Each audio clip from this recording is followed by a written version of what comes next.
دي كده البصاره اهي، والقوام بتاعها اهو. حطينا لها بقى ملح وكمون وشويه فلفل ومكعب خضار. الف هنا.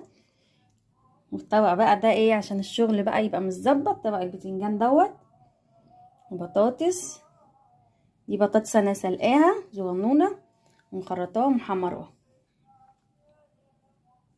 ايه رايكم بقى في الغدا النهارده؟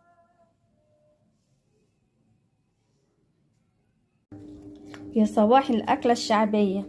بصوا بقى جبنا ايه، نص كيلو فول مدشوش، على بصلايه، على حته توم، قرن فلفل حراق، شويه نعناع، وهنعمل احلى طبق بصوره مع بتنجان وفلفل وجرجير وبصل.